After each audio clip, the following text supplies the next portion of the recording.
The following is a presentation of the Belly Up Sports Media Network.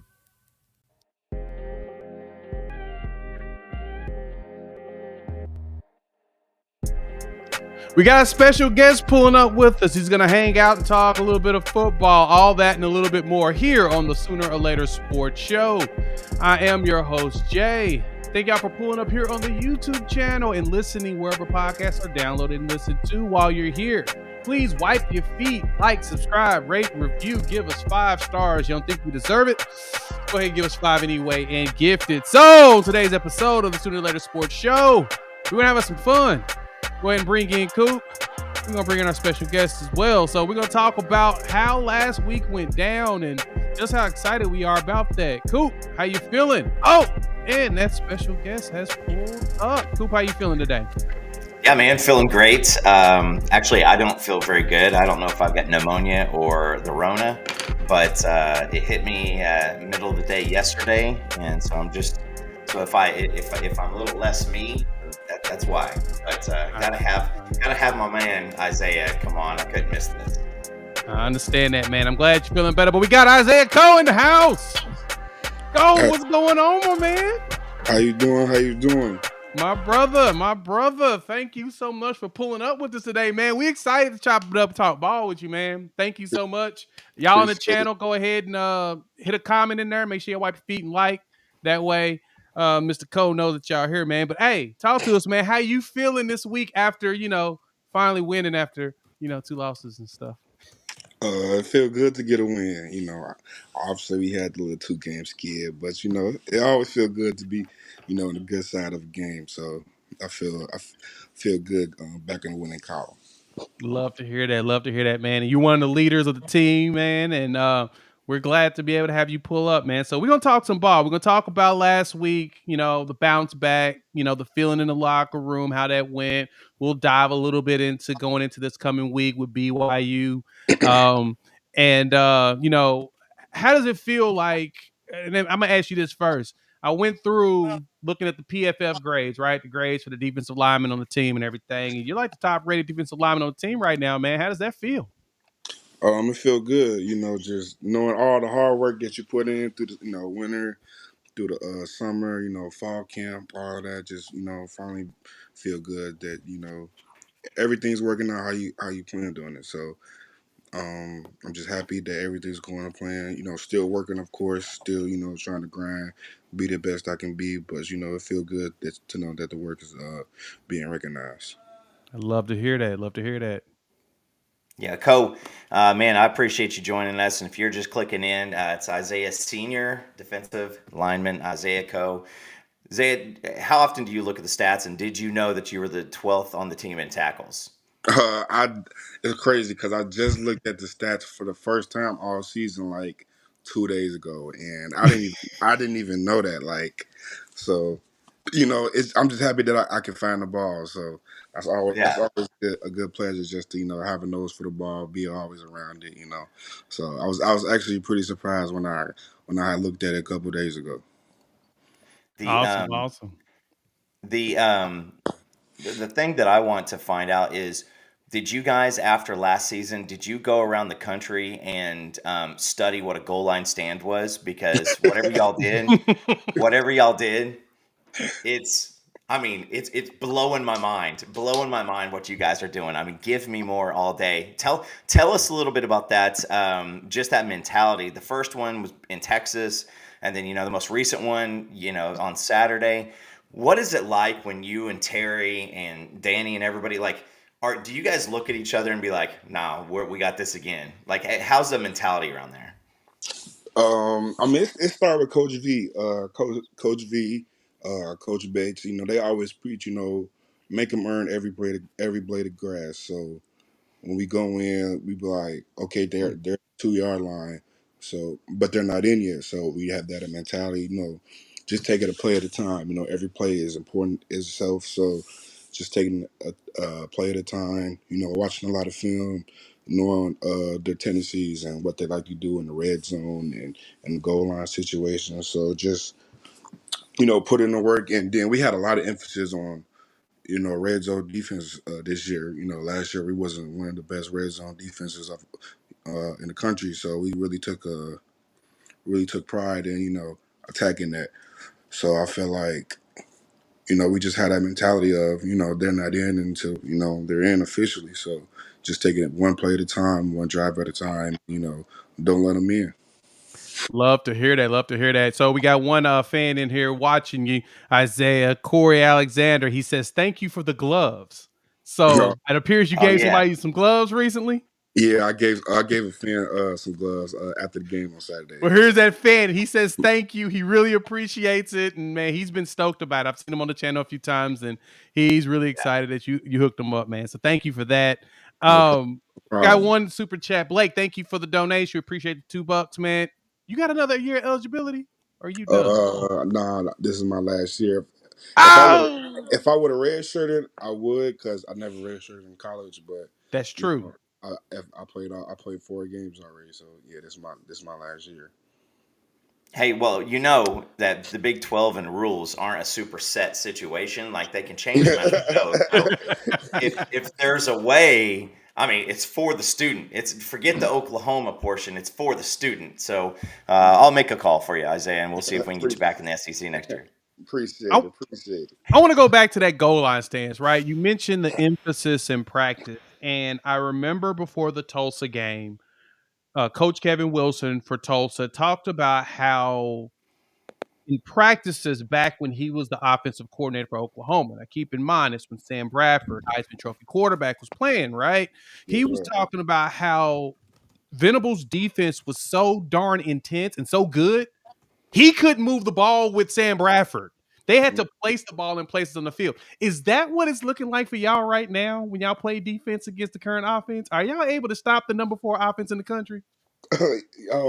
Yeah, I'm not gonna sit and act like they don't get us sometimes, but you know, Okay.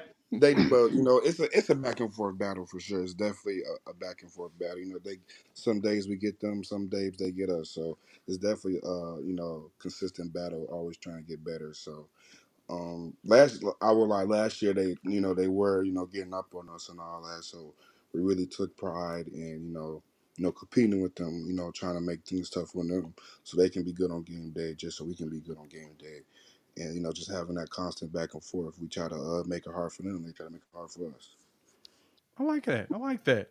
Awesome, Isaiah. So I'm gonna do this. There's a lot of people who are probably gonna want me to ask specific questions, but your first 2 years, you were under the previous regime, right? You come in, you're new. You've got guys. I mean, you've got Isaiah Thomas. You've got Benito. I mean, you've got Perrion Winfrey. All these guys here, and these guys are balling out. But the defense still hasn't made those leaps. You go into last year. Now you're supposed to be the leader, and you're supposed to be the one heading up the charge. And you have the year that you had last year. Now this year, you guys are balling. It's an absolute. It's just a breath of fresh air. Do you reflect back and how do you handle the relationships with the younger kids like PJ or G Baby or something like that? And then also make sure that you and Jonah and Jordan Kelly are all just seizing in every one of these last moments. I tell them all the time they got it good. We came from we came from it was a totally different structure, totally different scheme. Just a totally different everything. So when Coach Venables came here, he changed all that.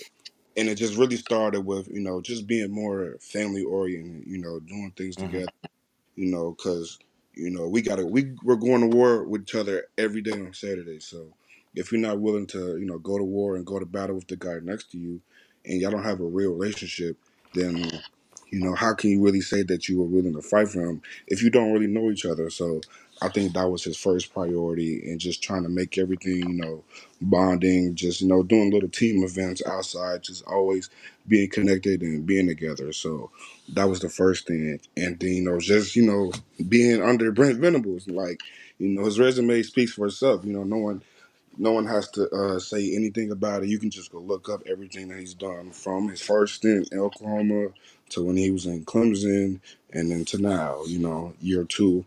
Obviously, we're not where we want to be, but, just making that huge improvement just from last year. And also just comes from, understanding the defense, understanding what we're supposed to do, why we're doing it. Last year, it was a learning curve. This is a hard defense. I'm not afraid to admit that this is a very hard scheme to learn. But Yep. once you understand it, things can click so instantly. So that's why I think a lot of this is just seeing a turnover and then just seeing all the freshmen and the sophomores and all the guys that came back just playing a lot faster, playing a lot better because we just want to have more knowledge and more understanding of everything that's going on. So I just feel like that they have that big advantage of they came in here their freshman year and they're starting off winning this. So by the time they're juniors and seniors like me, they're going to be even playing faster, even having better stats. And really be a top 5, top 10 defense that Coach Wynn was always known for. That's a good one. That's a good point. And I guess the thing to fail to realize for a lot of them young ones is Venable's coming from Clemson, and even his days Oklahoma. You're exactly right. He was infamous for those top 10, top 5 defenses. And when we Exactly. had Pearson on over the summer, he was like, "Man, the talent that's on this roster right now can have a top 5 defense right now." And granted, statistically, y'all are pushing up there in the top 15 to 10 right now in a lot of advanced metrics. So that's cool. Let me pull up some of these viewer questions. We got one that asks, non-football related. Do you watch anime? Not anymore, but I used to be a real big anime when I was younger. With my brother and my cousins, we definitely used to watch anime, and I used to watch Dragon Ball Z, There we Naruto. go. I used to watch all the. I kind of outgrew it, just getting older and all that. But I definitely was a big anime kid growing up, for Okay, sure. I can dig that. I still watch it with my kids now at this point. It's Attack on Titan's been our joint for a bit. My daughter's trying to get me into Jujutsu Kaisen, so I'm Yeah, working on whenever football season's up and I have time, I'll actually watch it and see what they're talking about. yeah. Steven wants to know, what's your favorite poem from Bates? I know Coach Bates is infamous for the poems he likes to put out there to y'all. What is he throwing to y'all? And what's your favorite one so far? Let's show your coach some love. Um, I can't really think of one off of the top of my head, but he just said a lot of good ones, and it wasn't even a poem. It was something he said before the Texas game, and it Okay. was like one of the first times he's like really said something. We were all like, okay, like we never really seen this side of Bates. He's always been a good guy, but it kind of brought that like fierce side of him that we haven't really seen. And he had said something before the Texas game, and he was like, it was like three things you owe. It's the three things you always pay back a man, and the first one was he was like pay back money, you pay back tools, and you pay back an ass whooping. So Mm. obviously, context for context, we all know what the last part was for. So we kind of felt him before that pregame, and it kind of gave us a little juice going out there on the field. I like that. I like that. All right. Um, favorite game of the year so far? Um, I don't want to be biased and say the Texas It's game because okay. like it It's kind of it kind okay. it kind of spoke for itself. But I would say this past game, Okay. going out there with the alternate uniforms, playing. It was a night game, and the Palace was rocking. The fans were sold out. We had our little light show after the quarters. It was a real fun experience, and that was something I'll definitely remember for a very very long time. Okay. Okay. So last game, the night game, something that y'all don't get very often since the Big Man, 12 hates our man, guts and they keep definitely don't sending us at 11 o'clock in the morning. Y'all gonna be definitely playing at 11 definitely o'clock don't at get to BYU, bro. man. Just ridiculous. Okay. That was crazy. Um, do you participate in the Oklahoma drill? Have you taken anybody out recently? Nah, we don't do Oklahoma. We don't do Oklahoma. I don't think we're allowed to do it in college. That's why. But we did have it's this thing called a W drill. So we do Hmm.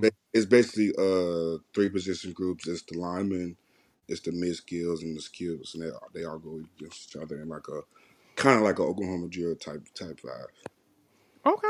I like that. I like that. So it's All like right, cool. it's like an alternate version of Oklahoma, you can say.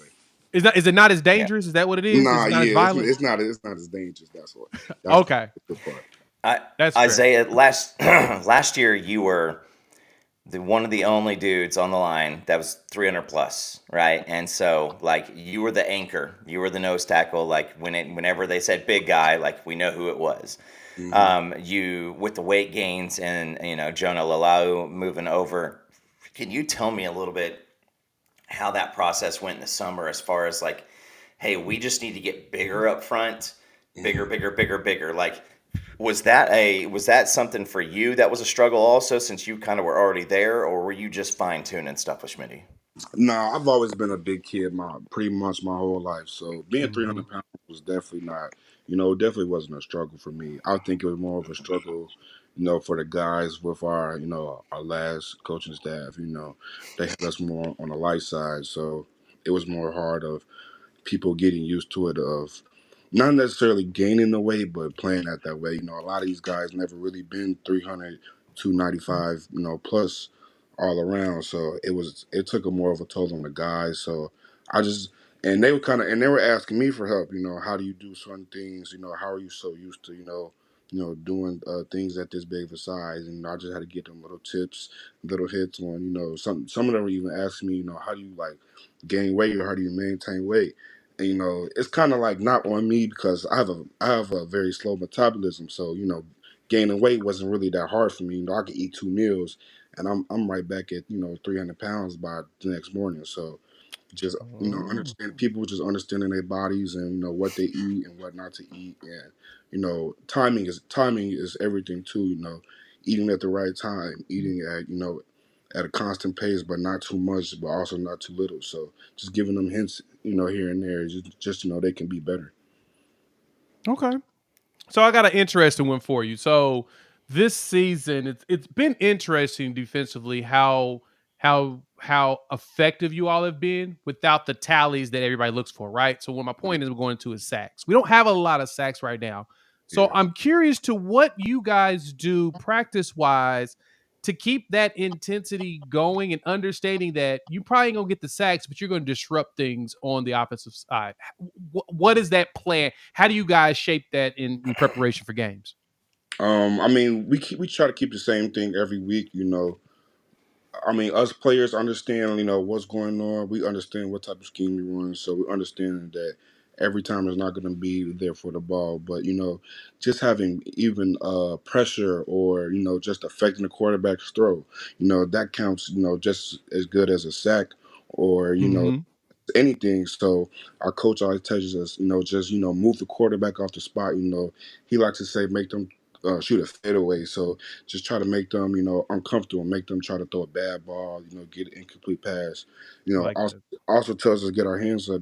Tips our picks. The easiest pick to catch is a tip ball. So it's a lot teaches a lot of time to get our hands up. Make it easier for the backers. So even though like we're not going to get to the quarterback every single time. And trust me, we want sacks just as much as the people out there want sacks. So Yeah. I'm definitely not trying to downplay it, but sometimes you just got to affect the quarterback any way you can just to get off the field. So it's multiple ways to do that than just by a sack. I like that. I like that. That's a good point because that's one thing I preach to a lot of people that be viewing the channel. I be telling them, man, like, no, we ain't got the sacks, but go watch the pressures, watch the hands going up, watch the. Yeah. I mean, we've got interceptions because a lot of it is disrupting what the quarterback's trying to do. We're getting the pressure, and that's the most Yeah. important there. So It's just mostly just get them off timing, get them off rhythm. Just try to make it hard for him. Try to make him if he gonna beat you, he has to be the perfect ball or he just made a play. More that type of way. But as long as we can affect him and make him make the ball, as inaccurate as possible, then that's a success in our book. I love that. I love that answer. Got a couple questions here from the people. Stacy asks, "How did JUCO shape you?" So I know you came in from Iowa Wesleyan. Iowa Western, and you played there. Did we lose you? Can you still hear us? I think we might have lost him. Oh, there he is. The return of the Mac. You went to Iowa Western Community College. I think Oh, he might be logging back in. I think he might have lost his connection. We'll give him just a minute to come back in, and we'll get to this question, Stacy. Thank you for asking that. It's a very good question because I'm actually curious exactly how.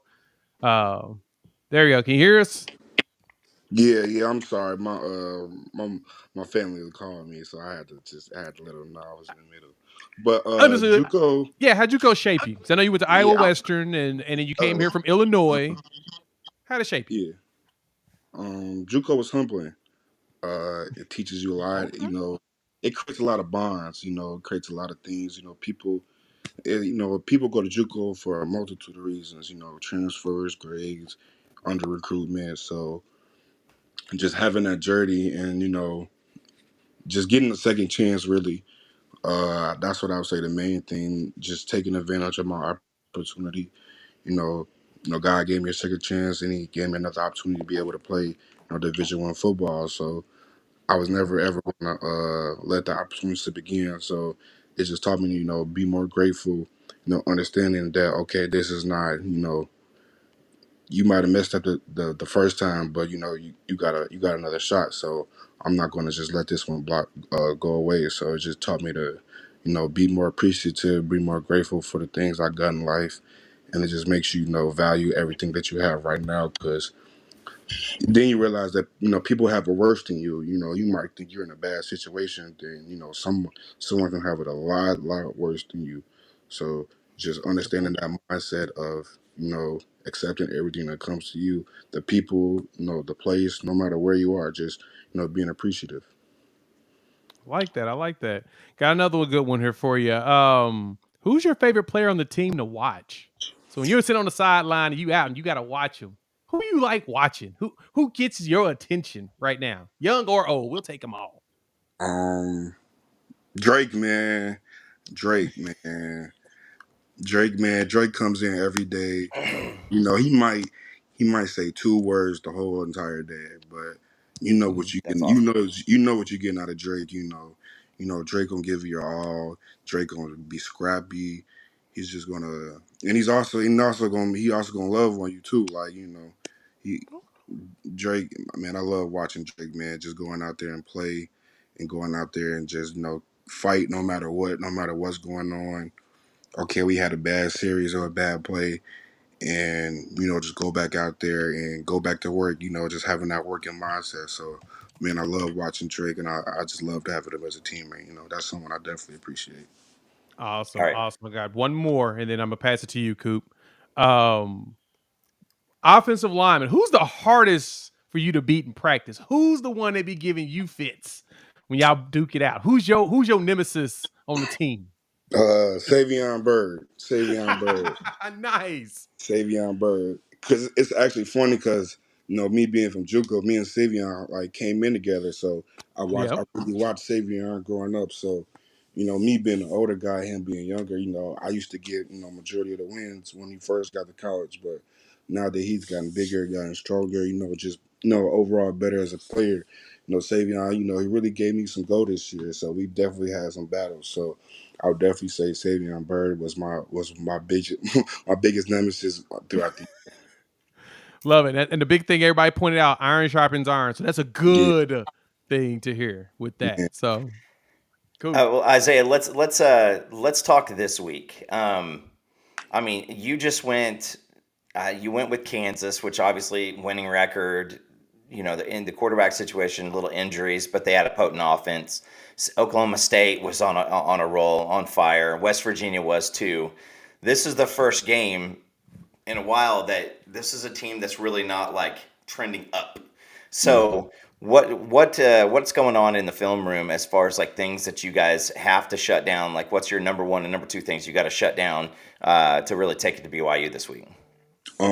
Well, our first goal each and every week is to stop the run.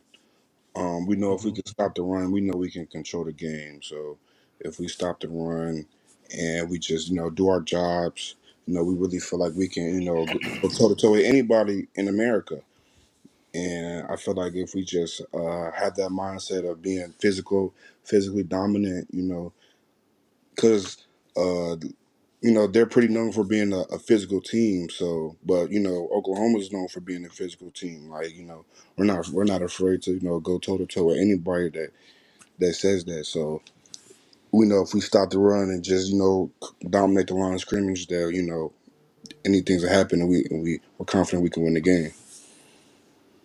I love it. That's Yeah, it appears that y'all take it personally when people try to run on y'all, and I love to see that, especially as we talked about that goal line stance. Y'all went in there, and I mean, I think I've done one like every week since Texas. Like Texas was the first one, and ever since then, somehow the team gets lucky to get there, and then y'all just don't let them go past it. It's been beautiful. It's been poetry in motion. So on that note, who's the player that you like being lined up next to the most? Like, who do you have the best chemistry with at that defensive tackle position?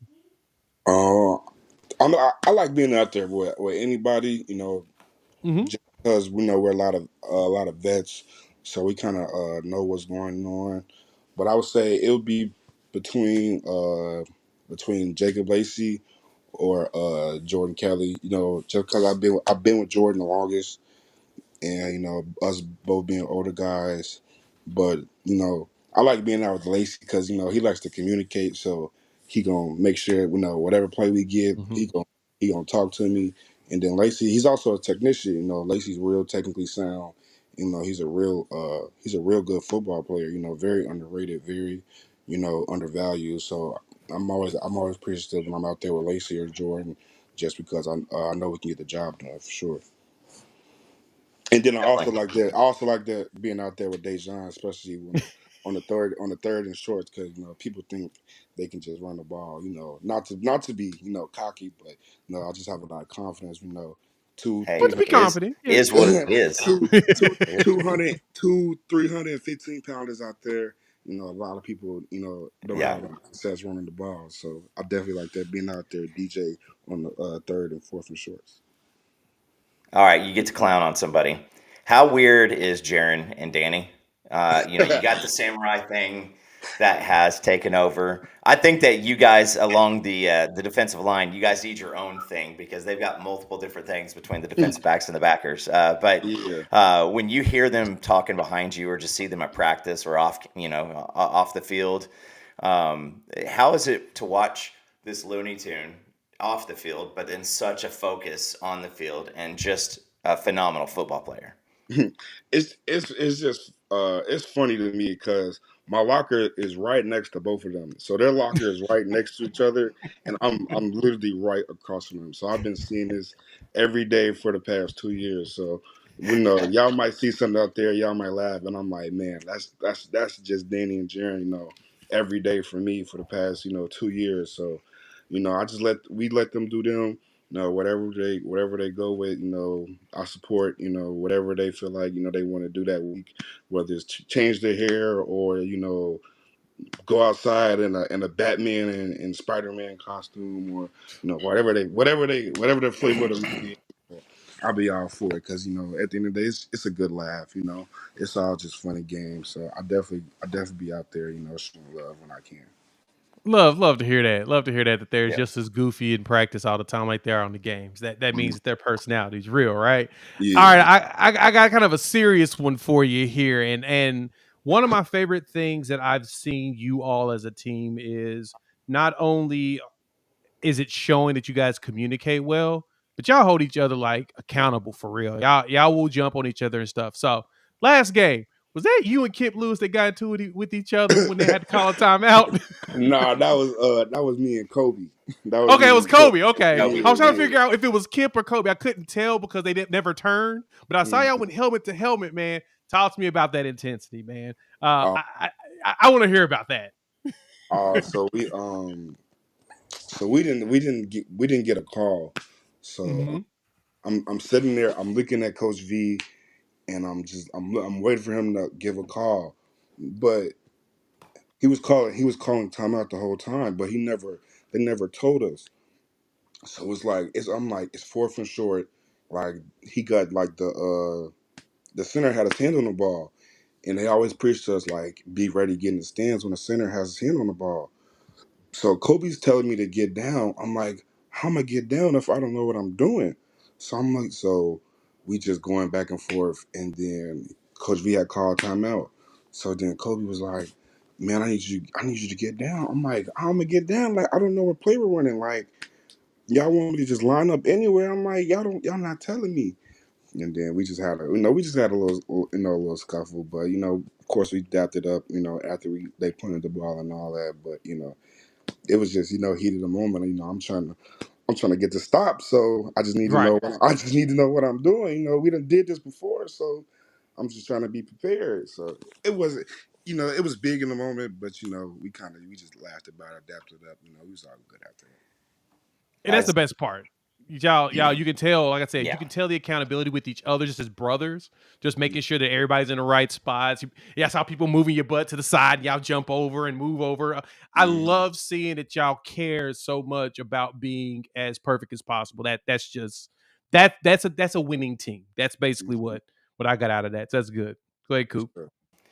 Yeah, all right. So I don't know if you've heard, but in the off season there's been the phrase of the week was competitive depth. And so now we have a drinking game. Every time someone says competitive depth, you got to take a drink, just because it happens so much time. So let me ask you about this: is not only did you guys have 6 or 7 guys that are 300 plus, but you've got a rotation of guys that you guys can just bring in and bring in and bring in. Like, give me one of the pups that you think is just. I mean, it's going to be somebody that's going to be that dude. Grayson, I definitely think Grayson, Ashton Sanders, uh, Yeah, we love Ashton. yeah, and Calvin Gilliam for sure. I Hmm. think those three, once they really get settled and it's their time, I really feel like they can go out there and compete at a high level or even higher than us. I feel like once it's their time to really get on the field in a big game and a close game, I really feel like they're gonna be able to go do their job. So and then for the DNs, obviously everybody loves PJ, so but um, Taylor Wine, he's good. He's actually, he's a real good pass rusher for somebody that's, so young and so raw. So I really feel like Hmm. Taylor, he really gets, built, in a weight room with Schmitty for, a year or two when he really comes into his body that he really can go out there and, go be a monster. And R. Mason Thomas for sure. Um, R. Mason is freaky fast. That's probably one of the fastest, big, skinny dudes I've seen, with my own 2 eyes. He's real twitchy, real like quickness, can bend around the corner. So I really feel like those guys, it's really their time to, go out there and, set the tone. I really feel like they can go out there and, be dominant. I like you called him a big skinny guy. That's stuff. That's Yeah, I mean, hilarious but true. because he out here like he's still skinny, but he got some muscle to him. This is second year here, so he got a little muscle to him. But that's the biggest skinny guy that can go outside and his bare feet and go run a 4.3, 4.4 with with ease. So our Mason Thomas Mm. definitely be a stud for the future. Wow. Okay, that's the dude I'm gonna keep my eyes on for. All right. Yeah. Couple of these questions from the chat. All right. Diet wise, what's some of your diet consist of? Like what's some things you like to eat to get your body to the prime size and ability that you are today? I'm not even gonna say I have a real diet because I ain't gonna lie, I'm still a kid at heart. So I still like snacks. I still like all that, but it's more about portion size more than what you eat. But I always try to eat breakfast. I always try to eat at least around like 4 to 5 eggs every morning. After because we work out first, so after workout, try to eat 4 to 5 eggs. Just get that protein and all that, and then lunchtime get some fruit, some vegetables, and try to have a meat. Might be chicken, might be a burger. Just any type of meat. And then for dinner, you might go the pasta route. Get a little pasta in you, so keep the greens and all that. So just it's not more necessarily the diet. It's just more the portion size. I would say for me. Try to even out the portions for every meal. So no, not too little, but not too high. I like Yeah. that. Friday nights. What's it like Friday night before a game? Like, what do y'all? What's the tradition for y'all? I heard y'all do movies and stuff too. Like, what's the tradition before a game? At Okay, least for so you. last year we used to go. We went to the movies every Friday.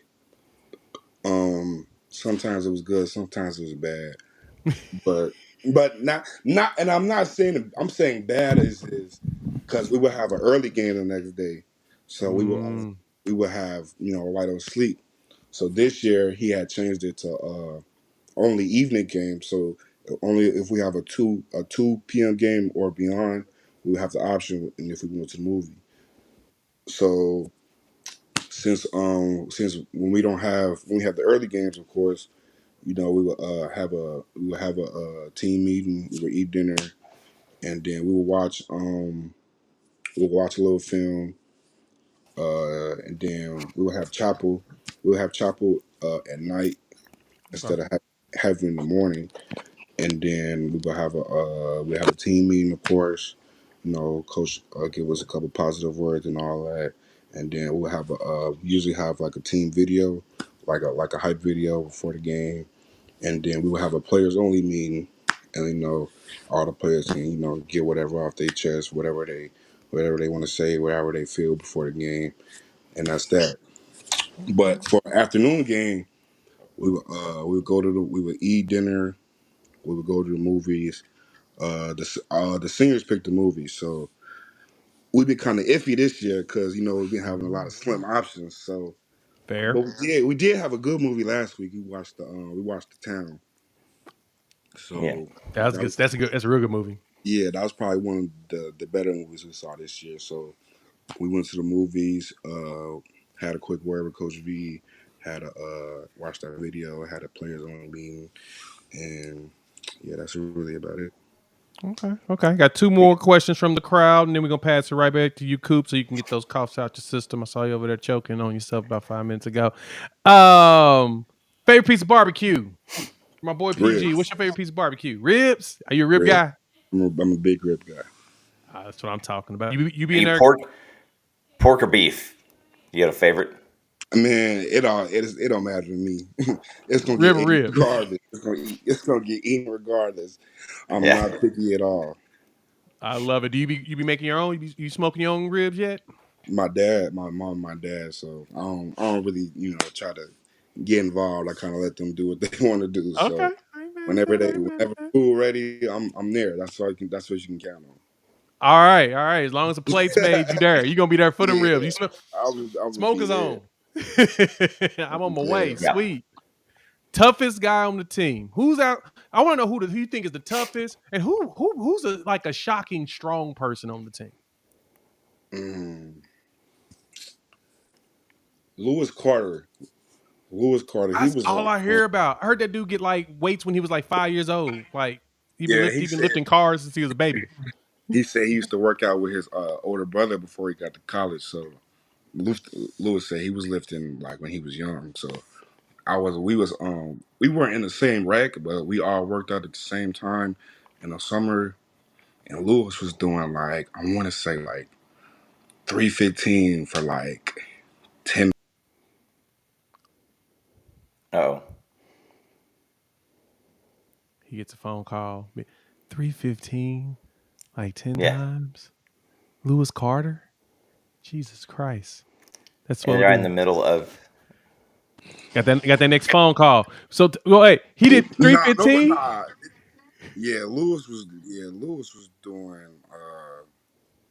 Lewis was repping it, man, and it just kind of threw me off, like, cause you don't see nobody like really skilled meal, like really doing Mhm. 315 for more than once or twice. And Lewis, I was like, man, this is like it's a strong dude, like it's strong, like that, like you don't see like as a freshman too, he barely 80. I don't think he was 18 yet. You don't see nobody, like that doing 315. So Lewis definitely blew me away on how strong he was. So he gonna be terrifying for real at linebacker Yeah, next year when he starts to run out there on the field. yeah. Jesus. Lewis going. He could take him on the block for sure. Okay. I'm ready to see that then. Coop, what you got? Lost him one more time. He'll be back in a minute. I'm gonna wait for him to pop back in here. If he comes back on, I might re-ask this because I want to get what his reaction was during the extra point when all the fans started chanting SEC. Like, did they all look at each other? Did they have any, prefaced conversations? What happens? What do we do if this happens? But I was rewatching the game earlier today. It was just making me laugh because when I saw it live, I thought if we ever do this, that is so janky. There's no way that we should do it because I make fun of most of the people yelling SEC or the teams that are not very good in the SEC. And so just made me laugh when I was just thinking, what would be You're good. happening if Yeah. what would be happening if you're sitting there, and it's kind of like a shot at the refs because. Not that he can comment on the questionable calls that Texas and Oklahoma have been getting here recently, but it's just absolutely crazy to have something like that go down because of an extra. I mean, like right during an extra point. And I'm still confused at why Matire was tossed out of the game because I'm pretty sure that was that is the least amount of blocking he's ever done on a play. I mean, and the way he ran up on the dude, man, that's the thing that was just crazy. Like, oh shoot, he was definitely trying to get that revenge. And I mean, I love to see it. And it's funny because I was listening to Gabe and Teddy, and when Isaiah gets back, he'll be back in there very soon. And they were talking about how after what was it? After Drake, made the catch, he was on the ground, and Dylan Gabriel was the first dude to run up on there. You see the videos running around on social media. They run up in there, and he runs up in there, and like I guess number 12 like barely touched. Oh, actually, one of their teammates came over to separate it, right? And when they touched him, it was like, dude deserved an Oscar for him falling to the ground the way he did. And that's why all the dudes were standing around him. And I was cracking up.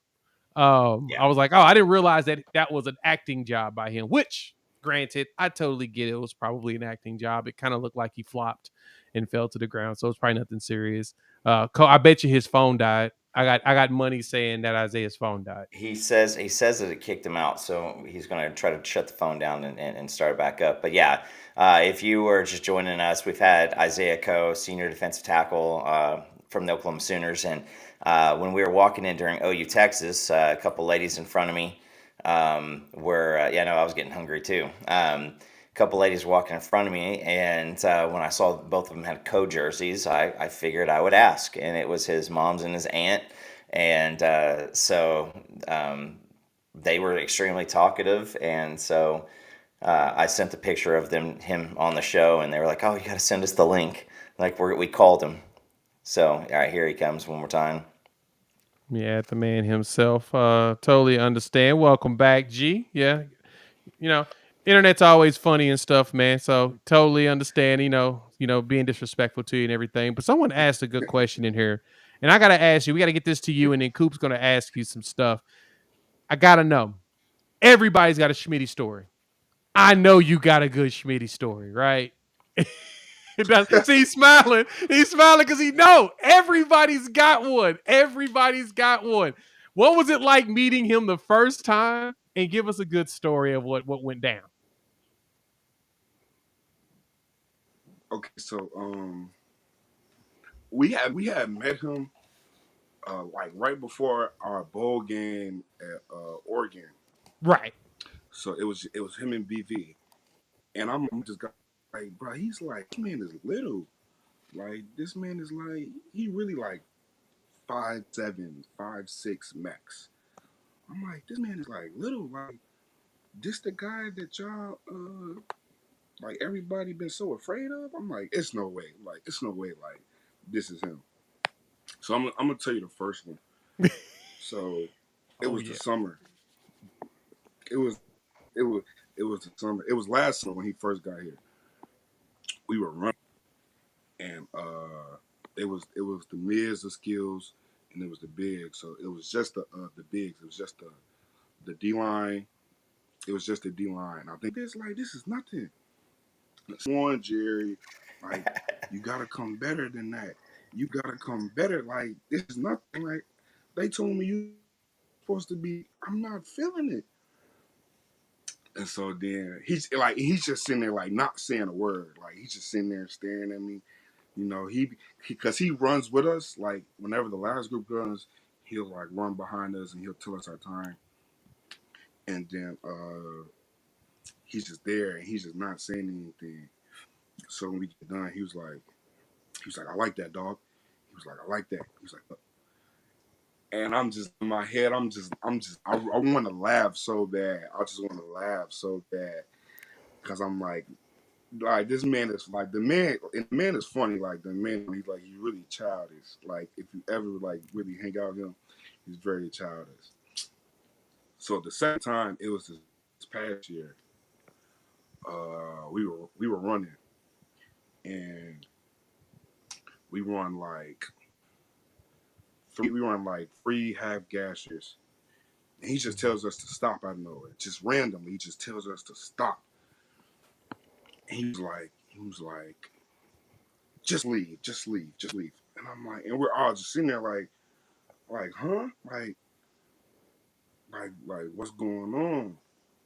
So then I'm like, nah, like I'm trying to finish the work. I'm really arguing with him. I'm like, I'm not leaving. Like, I'm not leaving. So then he tells us like, we're not finishing the workout until he leaves. And so I'm like, fine. So everybody starts yelling at me. Everybody just says, just leave. So I'm leaving. And so then we were on the second to last one, right? Because we weren't doing a lot. So then comes in, and then he says, he tells us to come back, and he says, everybody can run but you. So I'm looking like, yo, like, you're not gonna let me finish the workout, bro? And then he's just like, no, you can't finish the workout. Like, you can't finish the workout. And so then he makes me come back the whole next day, and I have to redo the entire run by myself. Crazy story. He's going to get his, and you may feel like you got one up on him, and he's got a catalog up here, and he just puts the offense in, and he's like, I'll remember. So he was waiting for the opportunity to get you back. He was waiting. Like, petty. Tells me to come back. Put my foot on everything, and says, nope, you can't run. That's crazy. Crazy, man. Crazy. All right, so you've got 2 regular season games, and then I'm just going to go ahead and call that Sooner Magic gets us in the Big 12 championship game. But obviously, no eligibility left over. We talked about that a little bit earlier. What's the process like you right now? It's just kind of prepping for the combines, the Senior Bowls, and everything like that.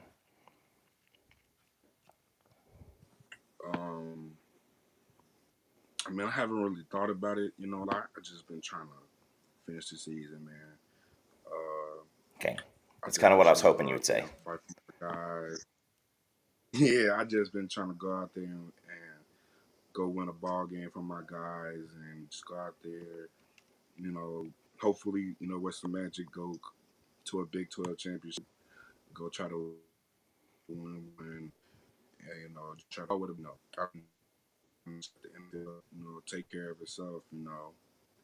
My goal is to go, but whatever happens. But I've just been trying to soak all these last couple weeks in, and just trying to win the ball game and try to finish out the best way I can. Nice. The my last question here before we get you out of here is the bowl games are always a really, really good time.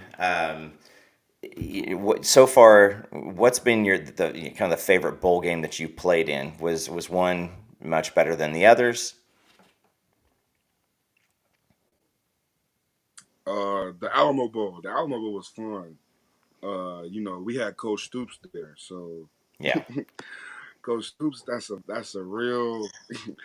That's a cool. I probably would like playing for him back then, but yeah. Coach Stoops, he was a real, laid back, chill dude.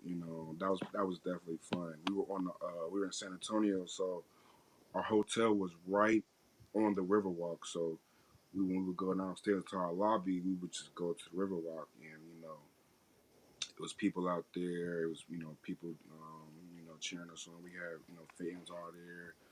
Um, we had kind of did like this joint event, like this little pep rally with we played Oregon, and it was so I would say definitely the Alamo Bowl was the best one I've been to so far. And I forgot when you went off.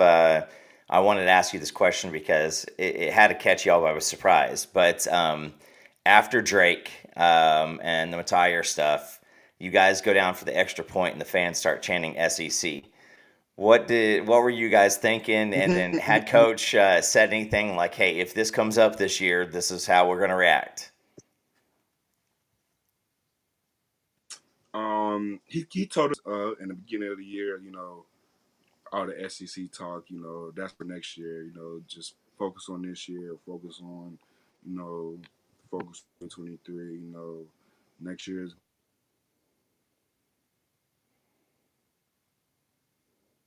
Oh no, Oh. it was the wrong question. Brett Yormark is cutting our internet. Yeah, your mark said no to the SEC chance. Same thing Yep. with Coach Venables, which I totally understand. So it's a good time. I just, you just got to think about it. Like all that stuff's going down. You get down to block the extra point, and then all of a sudden that starts bouncing out there, and you're just like, are they really doing this right now? Because I mean, it just wasn't. It wasn't like it was kind of like a hey, screw you to the refs, and that is the only way that I think that like I would have been okay with an SEC chant from Oklahoma. Right. Right. That's basically my feelings with that was